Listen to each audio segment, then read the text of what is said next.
pagi, Bu Ros dan teman-teman. Pada hari ini, saya Ratu Keisha dan teman saya Fenly Patricia akan menyampaikan materi tentang minat bermain pada anak usia dini. Nah, yang pertama kita akan membahas dulu pengertiannya. Jadi, pengertian yang pertama menurut Huizinga mengungkapkan bahwa bermain ialah merupakan tindakan atau kesibukan sukarela yang dilakukan dalam batas waktu dan tempat berdasarkan aturan-aturan yang mengikat tetapi diambil secara sukarela dan tujuan yang ada dalam dirinya sendiri, disertai dengan perasaan tegang dan senang serta dengan pengertian bahwa bermain merupakan sesuatu yang lain daripada kehidupan biasa. Jadi menurut Huizinga ini adalah bermain itu adalah suatu kegiatan yang dilakukan sukarela karena pada dasarnya bermain adalah dilakukan dengan perasaan yang ikhlas dan atas kemauan diri sendiri, jadi tidak ada paksaan dari pihak-pihak lain. Nah, lalu yang kedua, bermain itu katanya memiliki batas waktu dan tempat. Nah, jadi saat kita bermain, misalnya di taman bermain, itu kita nggak mungkin seharian full main di sana, pasti kita juga akan pulang. Nah, itu adalah contoh dari keterbatasan tempat.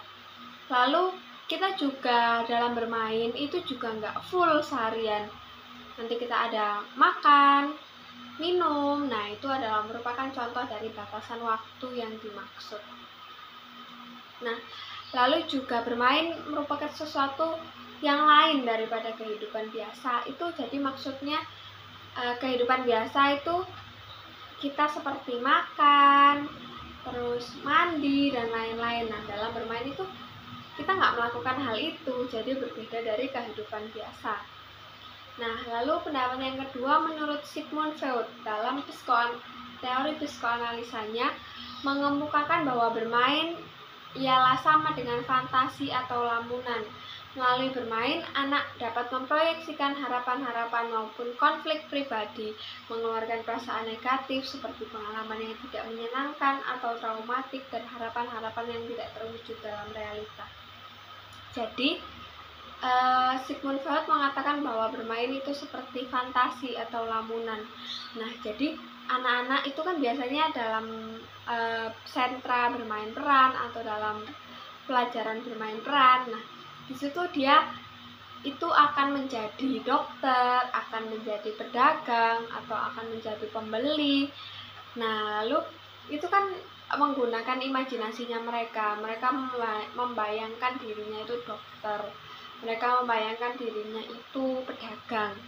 Nah, lalu mengeluarkan semua perasaan negatif itu maksudnya apa sih? Jadi misalnya anak di rumah itu waktu sebelum berangkat sekolah dia dimarahin mamanya karena dia bangun kesiangan. Nah, lalu waktu di sekolah, anak akan diajak bermain. Nah, lalu dia akan lupa bahwa dia tuh tadi sedih, bahwa dia tuh tadi marah sama mamanya karena dia habis dimarahin. Nah, lalu berikutnya kita akan belajar tentang fungsi bermain dan permainan untuk anak usia dini. Jadi fungsi yang pertama itu melatih panca indera supaya anak peka terhadap sesuatu yang ada di lingkungannya. Nah, jadi contohnya itu, misalnya anak lagi bermain balok. Nah, lalu balok itu ada nodanya, misalnya terkena pensil warna atau terkena apa gitu. Nah, akhirnya anak akan kayak merasa bahwa oh, ini kotor, saya harus lap dulu supaya ini bersih kembali, dan kalau misalnya disusun dengan balok-balok lainnya ini tidak terlihat asing. Nah, itu akan melatih anak untuk peka. Nah, yang kedua, melatih kecerdasan emosionalnya meliputi keyakinan, rasa ingin tahu, niat, kendali diri, ketertarikan dengan orang lain, kecakapan berkomunikasi dan kreasi.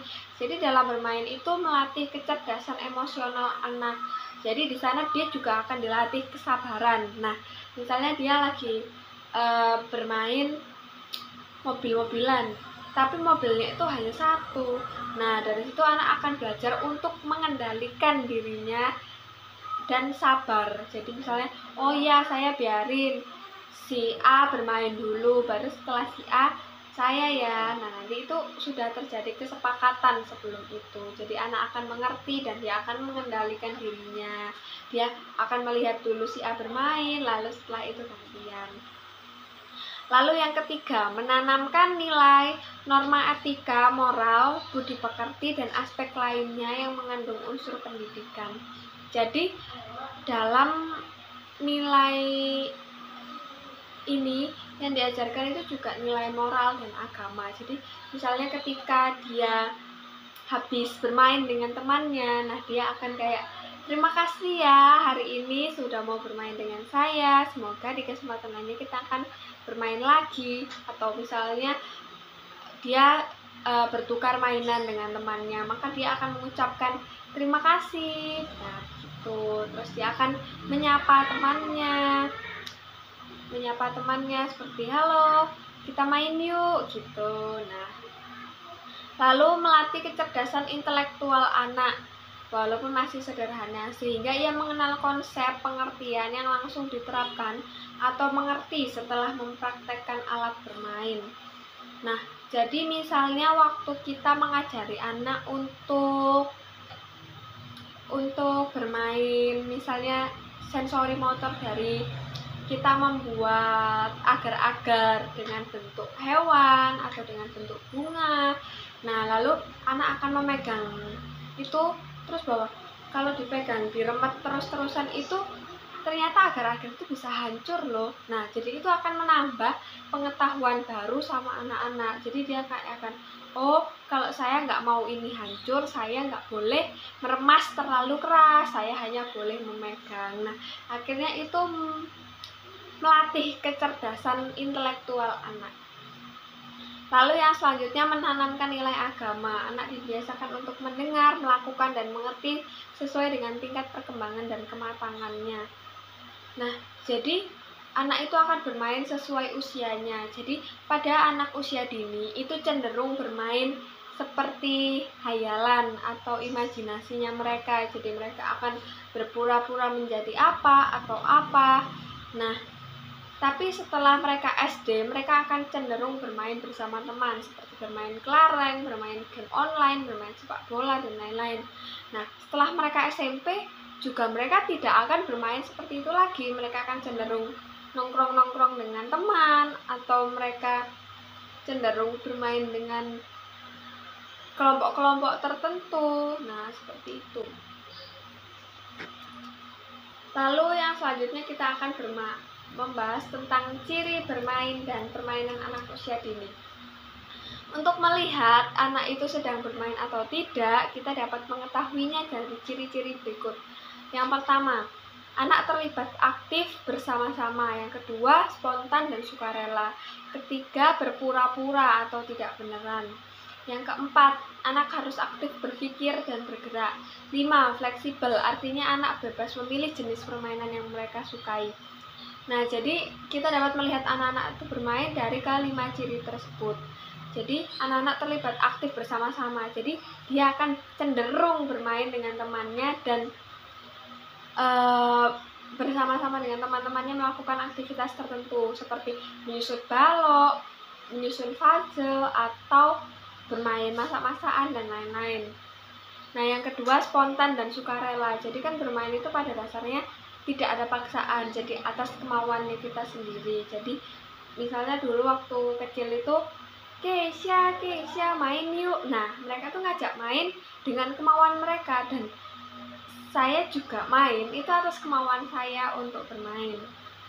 Nah, yang ketiga, berpura-pura atau tidak beneran. Nah, dalam bermain peran itu pasti anak tidak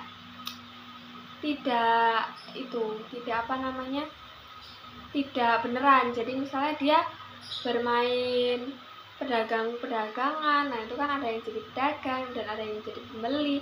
Nah, itu kan sebenarnya mereka tidak pedagang beneran, mereka hanya menjual. Misalnya di sana di kelas ada apelan, terus ada pokoknya buah-buahan yang dari manekin atau yang dari clay. Nah, itu anak dapat bermain itu.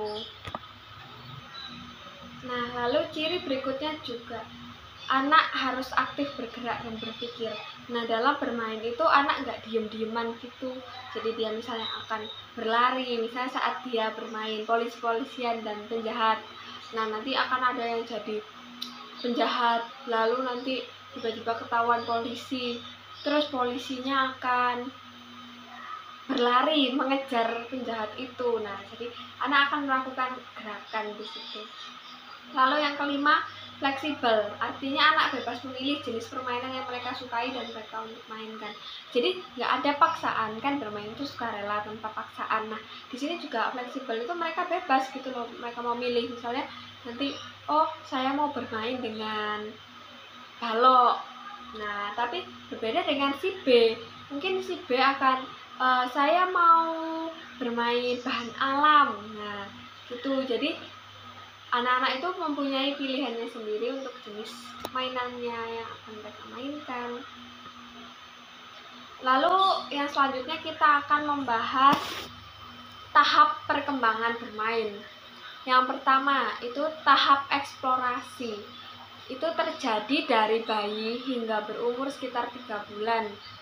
Mereka hanya sebagai dapat melihat orang dan benda serta melakukan usaha yang kurang terkoordinir dengan baik untuk menggapai sesuatu benda yang diperhatikan di hadapannya. Jadi mereka tuh masih mengeksplorasi, yang artinya masih kayak mengenal. Oh, jadi misalnya waktu anak bayi itu kan biasanya kalau kita kasih bola, nah dia kan pertama kayak melihat bola itu, lalu misalnya mereka kayak melempar kan bola itu, nah dia dari sana tuh dia mengeksplor bahwa oh ternyata itu bola kalau saya lempar itu akan memantul. Nah, tapi kan karena itu masih anak bayi, jadi mereka tuh belum berpikir seperti itu, mereka hanya masih mengenal. Oh ternyata ini tuh bentuknya bulat. Nah, itu juga bentuk eksplorasinya. Lalu yang kedua, tahap permainan, yaitu pada tahun pertama anak sudah mulai dapat menggunakan alat permainan yang awalnya hanya dapat mengeksplorasi mainan miliknya, namun setelah mereka berusia 2 tahun dan 3 tahun, anak mulai membayangkan bahwa mainan mempunyai sifat hidup dan dapat bergerak, berbicara, dan merasakan. Keahlian anak menggunakan alat permainan mencapai puncaknya pada usia 5 dan 6 tahun. Nah, ini jadi saat kita misalnya bermain mama-maman. Nah, lalu kan boneka tersebut kita anggap anaknya kita. Waktu kita dulu masih kecil kan pasti pernah bermain seperti itu. Nah, seperti anaknya kita. Terus nanti kayak kita pura-pura mendengar dia rewel.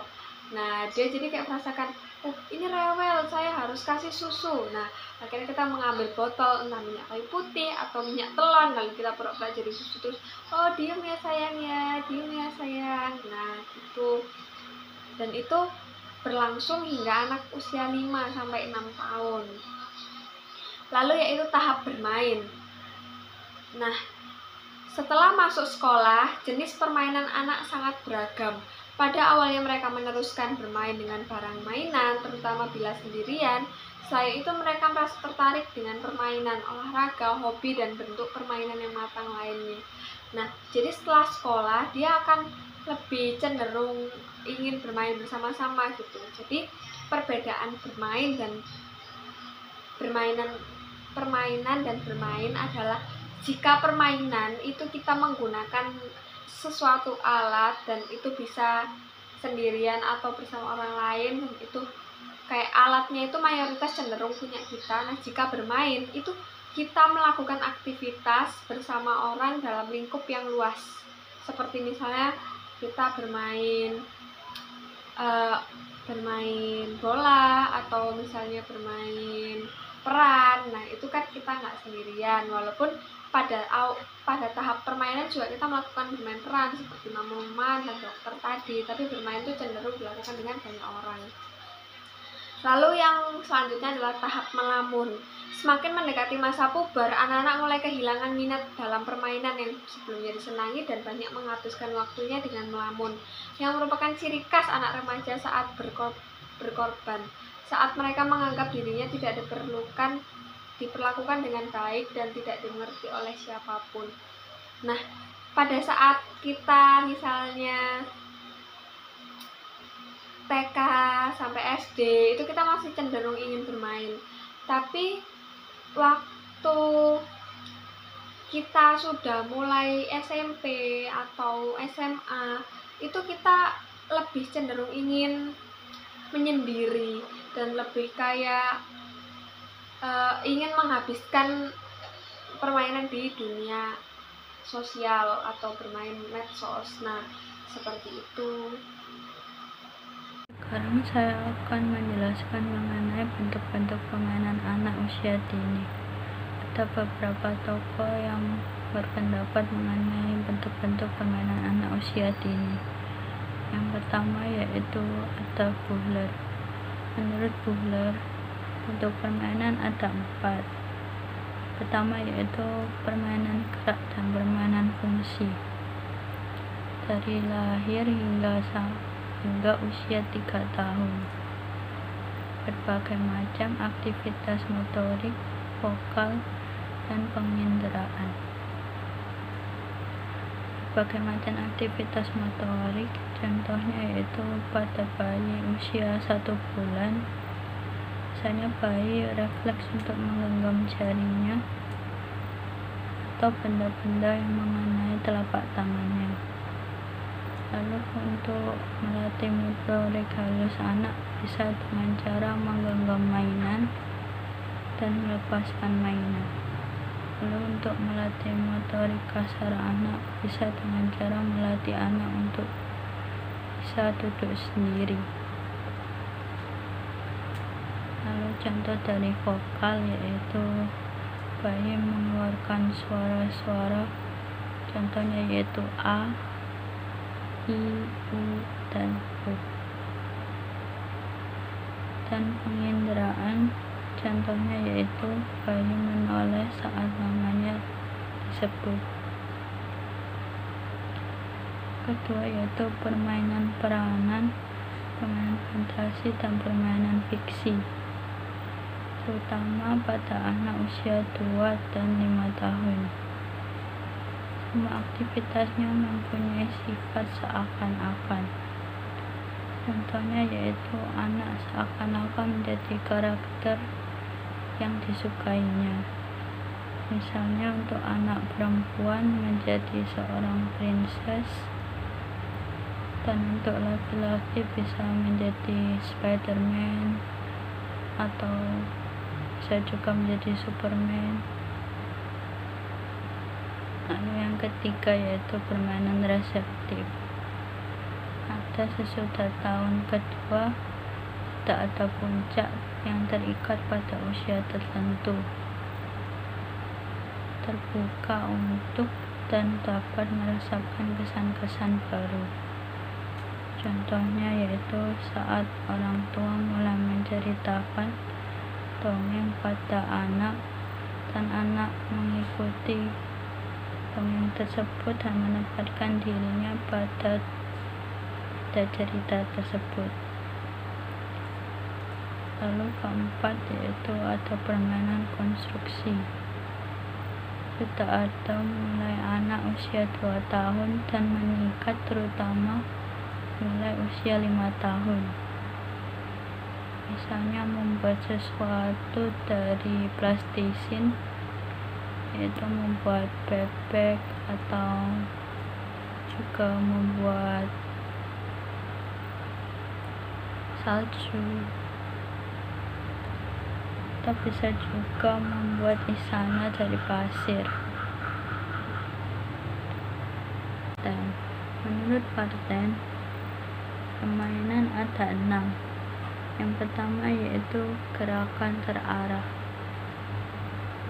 Tidak bisa berbuat apa-apa, jalan-jalan, melihat ke sana kemari, bermain dengan badan sendiri. Contohnya yaitu anak yang biasanya tidak bisa berhenti untuk jalan-jalan dan melihat ke sana kemari, melihat kerjaan teman-temannya dan bermain dengan badannya sendiri. Dan yang kedua yaitu ada tingkah laku pengamat atau bisa juga disebut on-looks behavior. atau melihat anak-anak lain yang sedang melakukan sesuatu. Contohnya yaitu melihat teman-temannya sedang bermain dari kejauhan. Yang ketiga yaitu ada permainan soliter. Permainan soliter yaitu bermain sendiri dan mencari kesibukan sendiri. Contohnya yaitu anak-anak yang lain bermain pasir dan ada satu anak yang bermain sendirian menjauh dari teman-temannya. Yang keempat yaitu ada permainan paralel. Bermain dengan permainan yang sama tanpa ada tukar menukar alat permainan dan tanpa ada komunikasi. Contohnya yaitu permainan online yang sekarang ada PUBG, FF. Lalu yang kelima ada permainan asosiatif.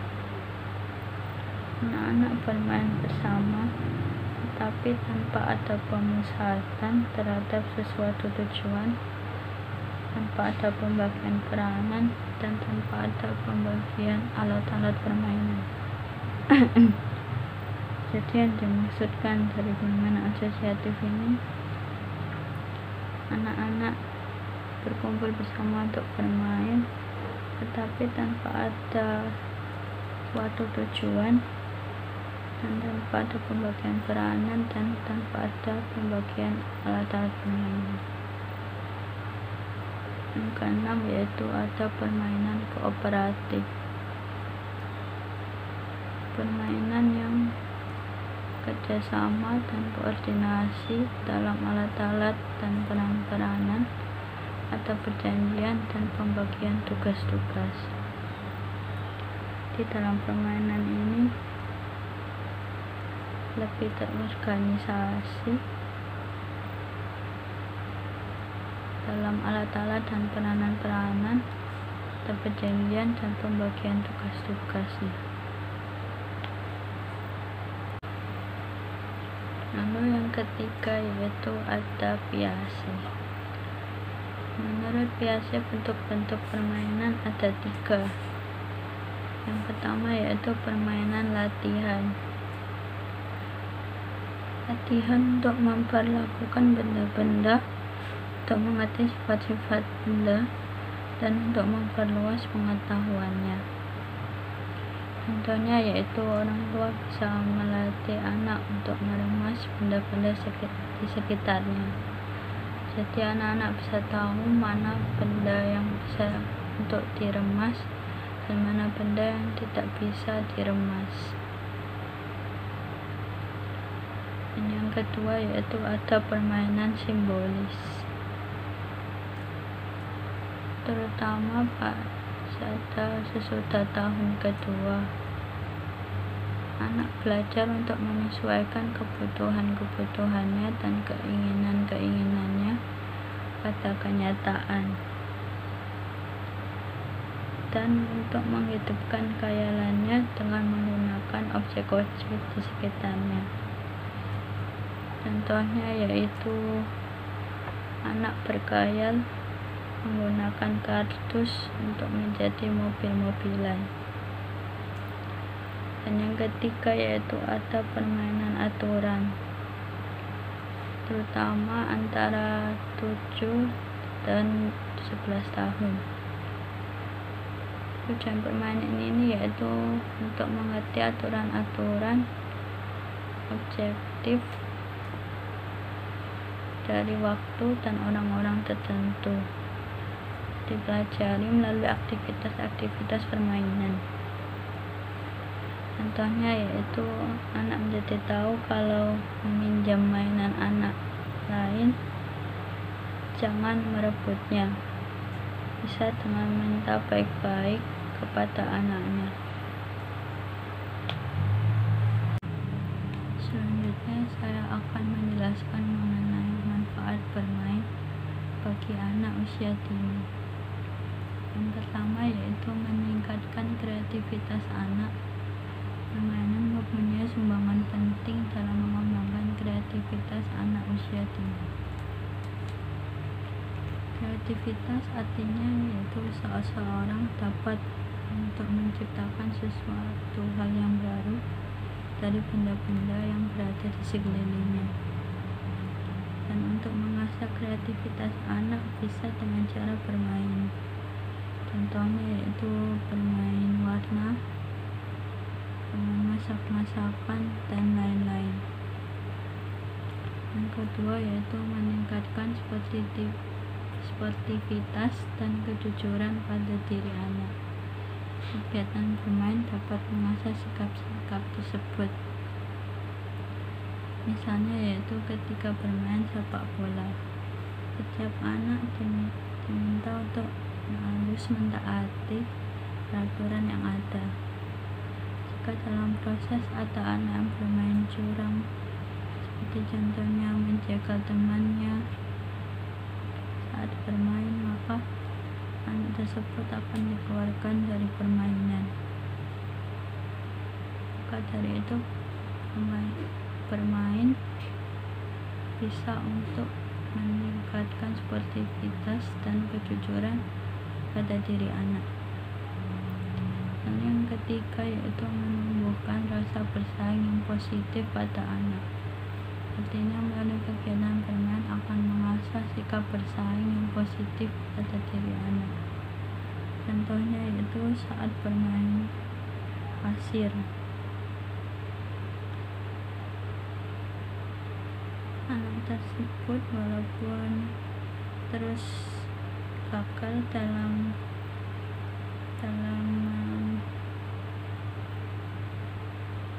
membangun pasirnya, namun ia tidak pernah menyerah. Dia akan mencoba terus sampai akhirnya bisa menjadi menara yang tinggi. Dengan kerja keras, anak bisa menjadi pemenang. Dan kegiatan ini mengajarkan anak untuk menjadi seseorang pemenang harus berusaha keras, bukan dengan cara menyalahkan orang lain. Lalu yang keempat yaitu meningkatkan rasa percaya diri anak. Hati-hati dengan anak yang sulit untuk menerima keberhasilan temannya. Anak yang sulit untuk menerima keberhasilan temannya selalu menuduh temannya yang curang dan mengatakan komentar-komentar jahat tentang dan menghina teman-temannya. Adalah contoh anak yang tidak percaya diri. Contoh anak yang percaya diri yaitu anak yang mau menerima keberhasilan temannya dan tidak pernah menuduh teman-teman lainnya curang. Dan yang kelima yaitu meningkatkan keterampilan problem solving dan kemampuan berpikir anak, terutama saat dia menghadapi sesuatu yang menantang di dalam dirinya. Yang keenam yaitu menimbulkan emosi positif dan meningkatkan rasa percaya diri, terutama ketika mereka memenangkan permainan. Kita lanjut kepada teori bermain. Yang pertama yaitu ada teori Gross. Menurut teori Gross, permainan harus dipandang sebagai latihan, fungsi yang sangat penting dalam kehidupan dewasa nantinya. Dengan begitu, permainan anak-anak perempuan yang bermain dengan bonekanya dan memerankan dirinya sebagai layaknya seorang ibu yang sedang menjaga atau mengasuh anaknya yang masih balita, seperti berbicara pada boneka tersebut, menggendong, memandikan, memakaikan baju dan memberinya makan, serta menenabobokkannya. Perilaku ini merupakan latihan bagi perannya di kemudian hari untuk menjadi ibu semua. Jadi dalam teori ini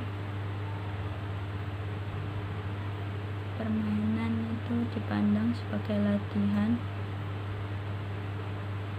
dan fungsi-fungsi yang sangat penting dalam kehidupan dewasa nantinya. Jadi melatih anak untuk nanti di kemudian harinya. Baik, lalu selanjutnya kita akan membahas tentang teori permainan menurut teori Hall. Permainan ialah merupakan warisan kebudayaan orang-orang terdahulu yang dimainkan dari generasi ke generasi sehingga pada saat ini. Namun sejalan dengan perkembangan peradaban manusia yang mengalami menuju dunia modernisasi, maka bentuk permainan pun mengalami pergeseran atau perubahan secara perlahan. Seperti permainan congklak. Jika orang terdahulu memainkan permainan ini dengan menggunakan bahan-bahan alam yang terdiri dari batu dan tanah yang dilubangi sebagai pekong untuk meletakkan batu-batu kerikil tersebut. Namun seiring zaman, permainan ini tidak lagi dimainkan di tanah, tetapi sudah menggunakan alat permainan yang siap saji. Pekong yang sudah dibentuk oleh pabrik yang terbuat dari plastik sehingga memudahkan permainannya untuk tidak repot melubangi tanah dan tidak sibuk mencari batu-batu kerikil. Dengan demikian sifat permainannya lebih praktis. Jadi menurut teori hal ini adalah permainan itu merupakan warisan dunia yang dari nenek moyang hingga saat ini. Seperti congklak ini, dulu waktu zamannya nenek buyut kita mungkin cara memainkan congklak itu dengan cara kita melubangi tanah. Nah, setelah itu kita mencari batu dan lalu kita main di situ di tanah itu. Nah, tapi seiring berjalannya waktu, sekarang itu udah ada congklak yang terbuat dari plastik. Sering kita jumpai di toko-toko mainan dan lainnya. Ada juga yang terbuat dari kayu, mungkin agar supaya lebih tahan lama. Nah, seperti itu. Lalu selanjutnya kita akan membahas teori bermain Scalar. Teori Scalar berpendapat bahwa permainan memberikan kelonggaran sesudah orang melakukan tugasnya dan sekaligus mempunyai sifat membersihkan. Artinya permainan dapat membuat seseorang bahagia dan senang sehingga dapat mengurangi kesedihan atau beban masalah yang sedang dihadapinya. Dengan kata lain dapat menetralkan emosi negatif menjadi emosi yang positif. Nah, menurut Scalar itu bahwa permainan itu adalah sebuah metode refreshing atau metode membersihkan pikiran dari sesuatu yang misalnya setelah anak itu dimarahin, nah mereka akan bermain itu untuk meredakan rasa sakit hatinya mereka tadi dimarahin atau rasa sedihnya mereka. Nah, mereka akan lebih cenderung merasa nyaman dan merasa enjoy ketika mereka bermain. Dan itu juga dapat menetralkan emosi negatif menjadi emosi yang positif. Lalu teori bermain Herbert Spencer. Menurut teori Herbert Spencer, bahwa permainan merupakan kemungkinan penyaluran bagi manusia untuk melepaskan sisa-sisa energi. Karena manusia melalui evolusi mencapai suatu tingkatan yang tidak terlalu membutuhkan banyak energi untuk mencukupi kebutuhan hidup. Maka kelebihan energinya harus disalurkan melalui cara yang sesuai. Dalam hal ini permainan merupakan cara yang sebaik-baiknya. Bagi anak usia dini, energi yang mereka miliki dalam bermain sangat besar. Apabila energi ini tidak mereka keluarkan, maka anak akan menjadi sedih, lesu, atau tidak bersemangat dan seakan-akan mereka selalu merasa letih. Namun sebaliknya, mereka akan merasa ceria, lebih bersemangat, dan tidak mengenal letih ketika telah mengeluarkan energinya.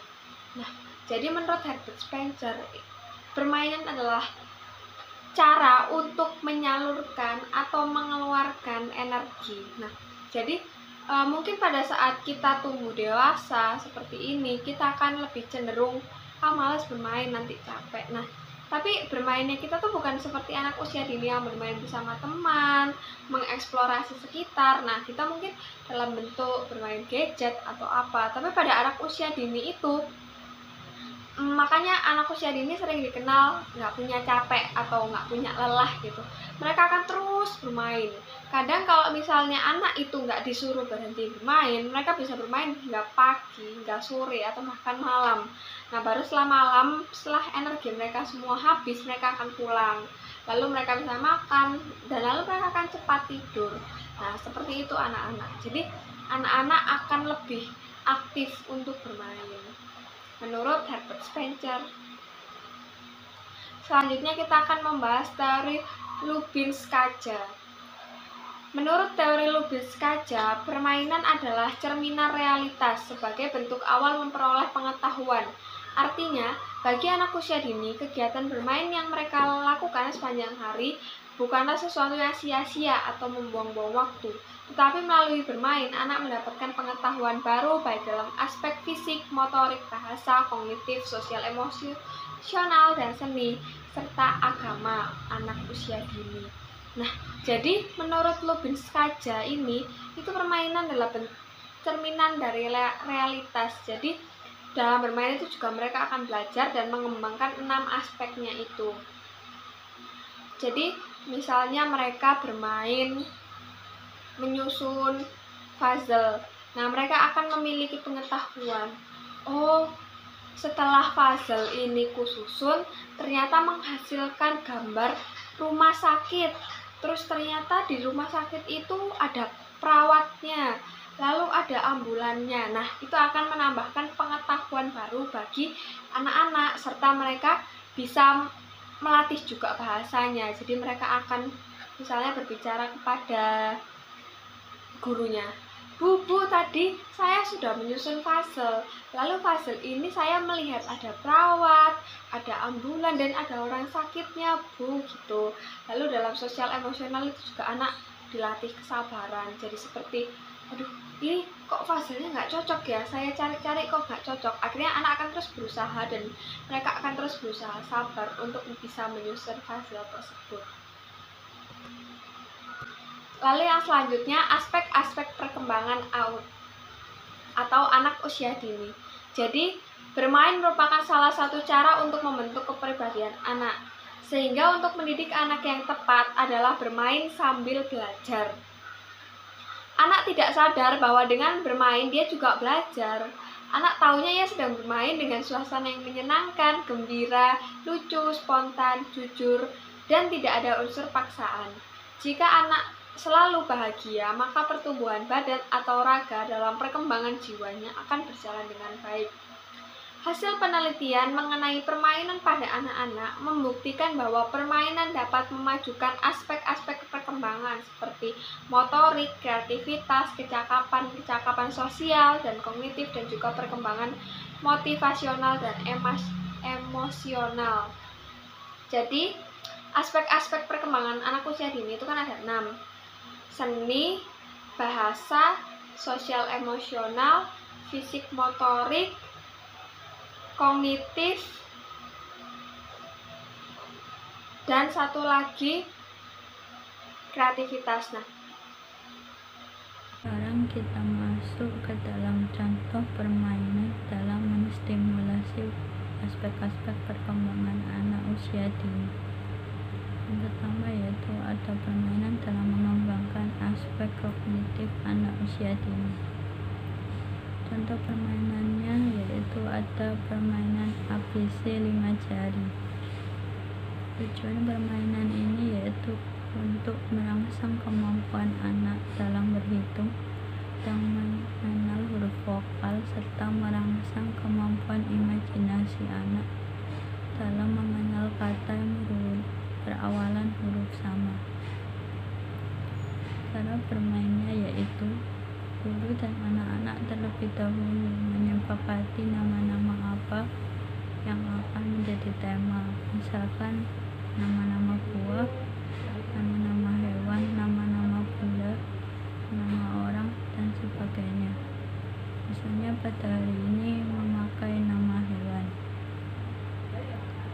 Kemudian guru dan anak-anak mengumpulkan semua jari-jari tangannya dan mulai melakukan perhitungan dengan huruf alfabet.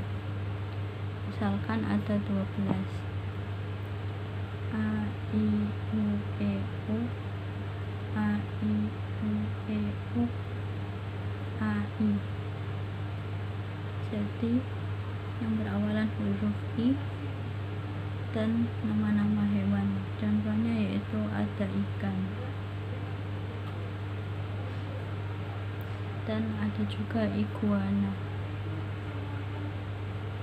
Kedua yaitu ada permainan dalam mengembangkan aspek bahasa anak usia dini. Salah satu contohnya yaitu ada permainan gambar buah. Tujuan permainan ini yaitu untuk merangsang kemampuan anak dalam mengenal nama-nama buah dan struktur kata. Alat dan bahan yang dibutuhkan yaitu media gambar buah-buahan, kertas yang tertulis nama buah-buahan, dan juga lem. Cara bermainnya yaitu guru menanyakan pada anak tentang gambar apa saja yang ada di depan dan sambil menunjukkan gambarnya. Lalu jika anaknya jawabannya benar, maka guru mengatakan, "Ya, benar sekali Rani, kamu dapat bintang 4." Kemudian bertepuk tangan. Kemudian tunjukkan kertas yang bertuliskan nama buah-buahan tersebut dan ajak anak untuk membaca bersama-sama. Lalu minta anak untuk menempelkan kertas yang bertuliskan nama buah-buahan tersebut di bawah gambar buah-buahan tadi. Yang ketiga yaitu permainan dalam mengembangkan aspek motorik kasar anak. Contoh permainannya yaitu ada permainan peta umpet. Tujuan permainan peta umpet yaitu untuk merangsang kelincahan, keluasan anak dalam berlari, serta kemampuan anak dalam mencari teman-teman yang bersembunyi. Cara bermainnya yaitu permainan ini dimainkan oleh 3 orang atau lebih pemain. Sebelum permainan dimulai, guru terlebih dahulu menjelaskan aturan-aturan dalam permainan. Pada tahap awal, permainan dimulai dengan home bingo untuk mencari siapa yang bertugas terlebih dahulu menjadi penjaga. Lalu yang bertugas menjadi penjaga memberikan waktu kepada pemain lain untuk bersembunyi dimulai dari hitungan 1 sampai 10 sesuai dengan aturan yang dibuat bersama. Setelah hitungan selesai dihitung oleh pemain yang bertugas menjaga, maka penjaga pun mulai untuk mencari teman-temannya yang bersembunyi. Setelah semua pemain yang bersembunyi dapat ditemukan, maka diadakanlah undian. Anak-anak lain berbaris di belakang penjaga untuk ditebak urutan barisannya. Bagi yang namanya tertebak, itulah yang akan menjadi penjaga selanjutnya.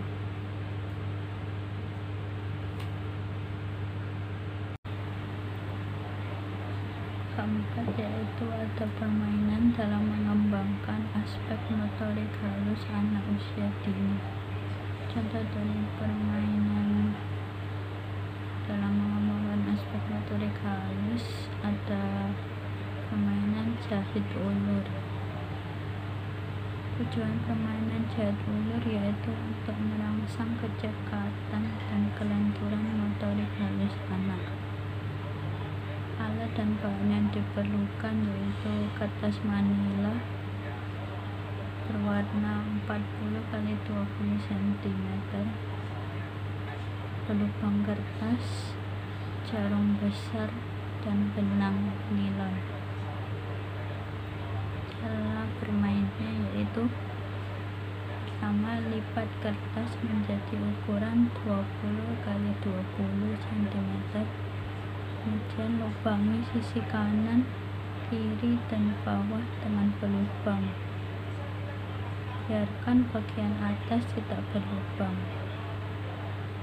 Kedua, berikan kertas jarum yang telah dimasuki benang nilon pada semua anak. Lalu demonstrasikan bagaimana cara menjelucut jarum dan benang nilon. Bantu anak-anak menautkan kertas dengan benang dengan jahit jelucur tersebut jika mereka kesulitan. Jika sudah, talikan sisi luar kanan dan kiri dengan satu tali dan sisi dalam kanan kiri.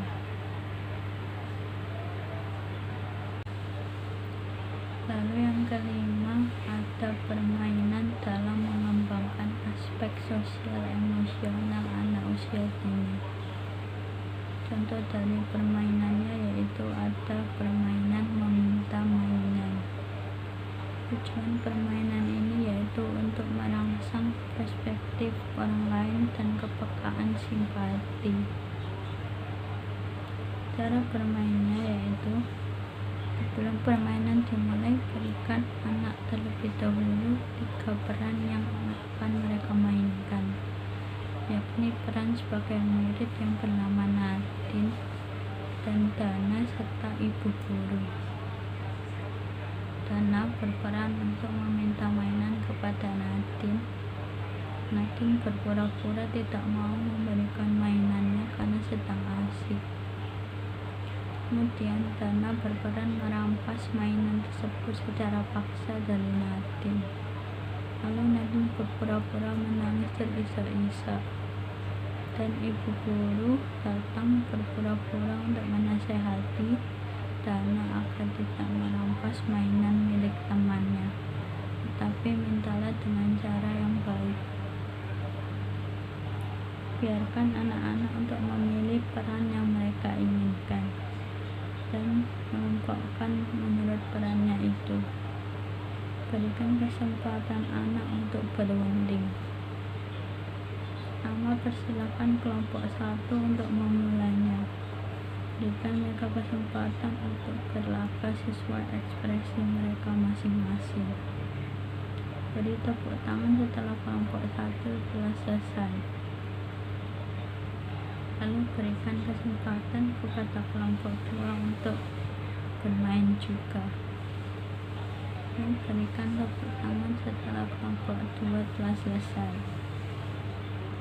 Teruskan permainan hingga semua anak yang ingin bermain mendapatkan giliran.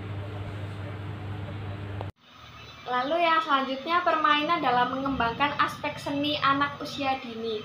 Nah, contoh yang saya berikan adalah permainan menjiplak koin. Permainan menjiplak koin bertujuan untuk merangsang kemampuan anak dalam mencermati bentuk dan merangsang anak senang menggambar. Jadi, waktu anak melihat bentuk koin seperti ini, nah dia akan mencermati, oh ternyata kalau uang koin itu bentuknya bundar atau lingkaran. Dan ternyata uang koin itu setiap sisinya yang satu dengan yang lainnya itu berbeda. Nah, dari situ anak mencermati bentuk. Karena perbedaan uang koin dan uang kertas itu kan sangat spesifik.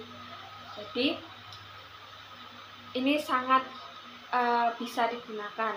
Yang kedua, merangsang anak senang menggambar. Jadi, cara penggunaannya itu seperti ini. Misalkan kita siapkan kertas, pensil, atau bolpen, dan juga uang koin. Nah, lalu uangnya itu bisa kita taruh. Nah, kita akan membuat lingkaran.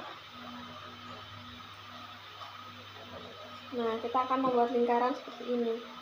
Nah, lalu jika anak memiliki daya seni yang tinggi atau misalnya memiliki kreativitas yang tinggi, maka di sini dia bisa menambahkan mata, lalu hidung dan mulut. Nah, lalu jadilah ini seperti orang-orangan. Nah, seperti itu. Presentasi dari kelompok Keisha dan Fenly. Terima kasih atas perhatian yang sudah diberikan untuk materi ini, dan semoga materi ini dapat dipahami dengan baik. Jika masih ada yang kurang jelas, bisa ditanyakan. Terima kasih. Sampai jumpa.